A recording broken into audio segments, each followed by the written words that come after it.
ये पत्थर तुम्हारे पास कहां से आया? तुम्हें इससे क्या मतलब? क्योंकि ये किसी बड़े धनवान या किसी चोर के पास ही हो सकता है। ये मुझे मेरे आचार्य ने दिया है। तुम इसका मूल्य बताओ। ब्राह्मण देवता, मैं तो एक मामूली जौहरी हूं। शायद बड़े बड़े जौहरी भी इसका सही मूल्य नहीं आंक पाएंगे।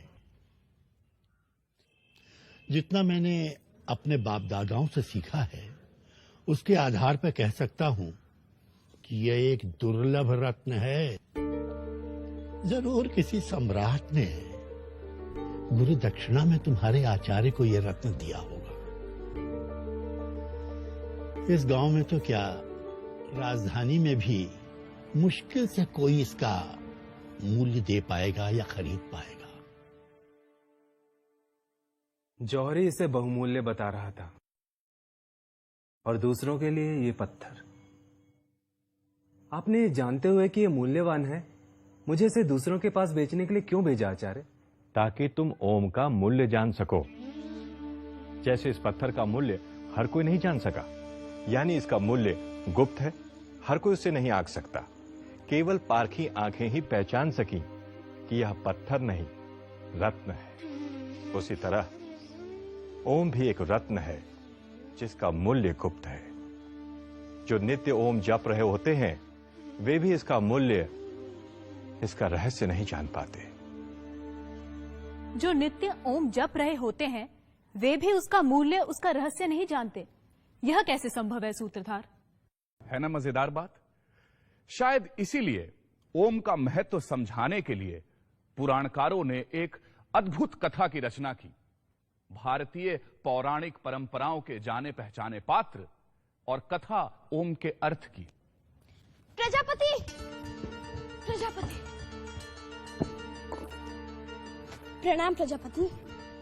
मुझे आपसे एक प्रश्न पूछना है। पहले सांस तो ले लो।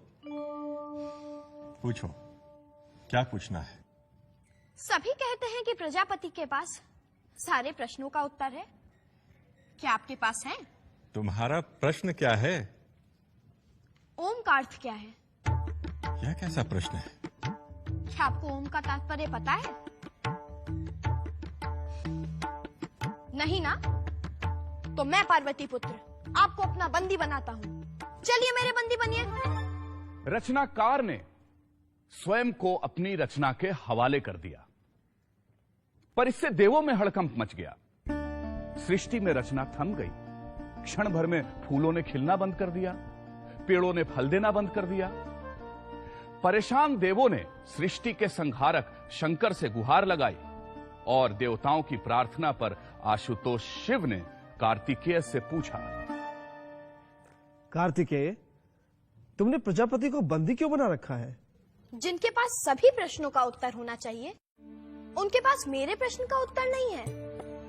बंदी मैंने नहीं, उन्होंने स्वयं को बनाया है। क्या जिसे ओम का अर्थ नहीं पता, वो अज्ञान के अंधकार का स्वयं बंदी नहीं? क्या तुम्हें ओम का अर्थ पता है कार्तिकेय? क्या आपको ओम का अर्थ पता है पिता? मैं तुमसे जानना चाहूंगा। तो उसके लिए आपको मुझे अपना गुरु स्वीकार करना होगा। ठीक है, मैं तुम्हें अपना गुरु स्वीकार करता हूँ। कहते हैं पुत्र ने पिता को उनकी गोद में बैठकर ओम का अर्थ बताया। देवताओं के सेनापति कार्तिकेय ने भगवान आशुतोष को ओम का जो अर्थ बताया है, वह मैं तुम्हें बता रहा हूं। ओम एक अक्षर है, एक शब्द है। यह ध्वनि या नाद भी है। ओम में 3 ध्वनियां हैं जिन्हें मात्रा कहा जाता है। वे हैं अ, उ और म। जब अ और उ मिल जाते हैं तो ओ बनता है, और जब इस ओ से म जुड़ जाता है तब ओम बनता है। किसी भी व्यक्ति की, चाहे उसकी मातृभाषा कोई भी क्यों ना हो, जब वह उच्चारण के लिए मुंह खोलता है तो स्वाभाविक अकार की ध्वनि ही निकलती है, और जब वह उच्चारण के अनंतर मुंह बंद करता है तब केवल मकार की ध्वनि सुनाई पड़ती है। और जब वह होठों को पास लाकर मुंह को आधा खुला और आधा बंद रखता है, तब ऊकार की नैसर्गिक ध्वनि सुनाई पड़ती है। यानी जब मुंह खोलते हैं तो अ, मुंह बंद करते हैं तो म, और दोनों के बीच ऊ की ध्वनि सुनाई देती है। इसलिए सारी भाषाओं की सारी ध्वनियां, चाहे वे स्वर हों या व्यंजन, वे सब ओंकार के अंतर्गत ही आती हैं। इसलिए ओम विशिष्ट वैश्विक ध्वनि है।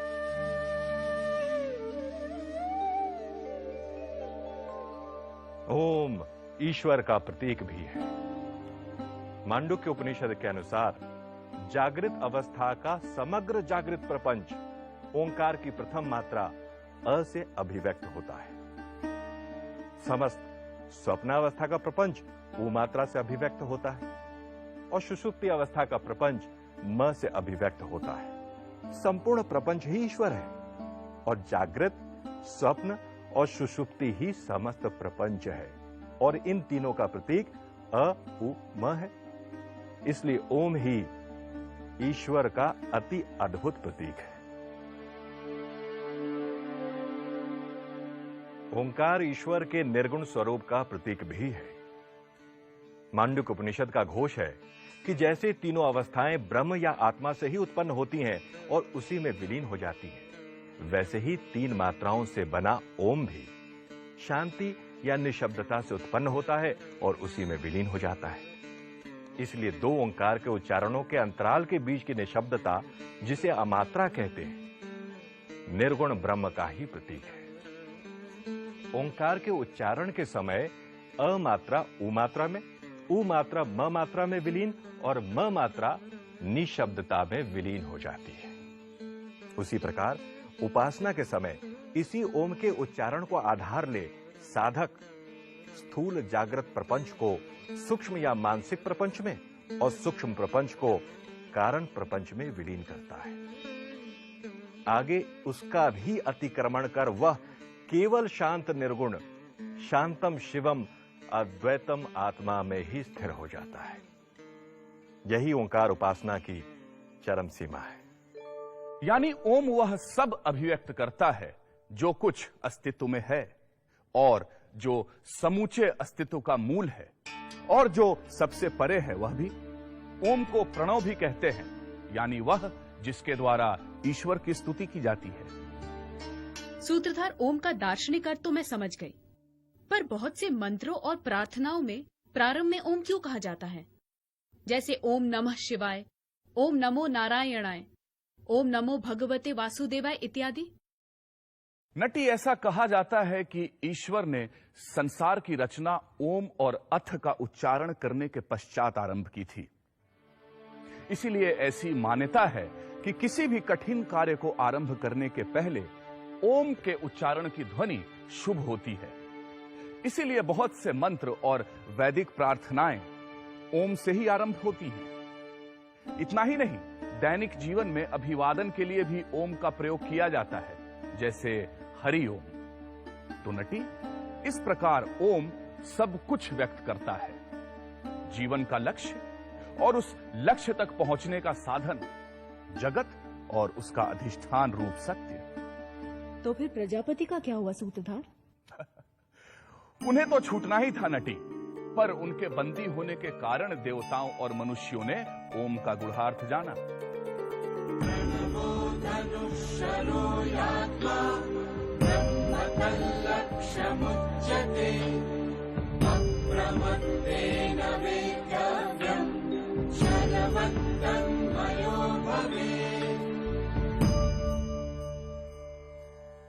ओमकार धनुष है,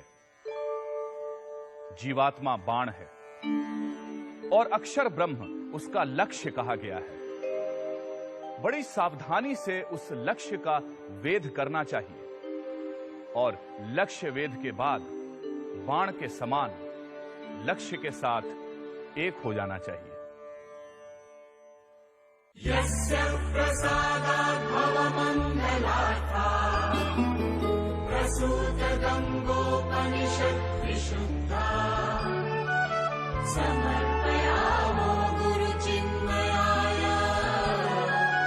भूयात् प्रसन्नः स शिवः शिवस्वरूपः भूयात् प्रसन्नः स शिवस्वरूपः भूयात् प्रसन्नः स शिवस्वरूपः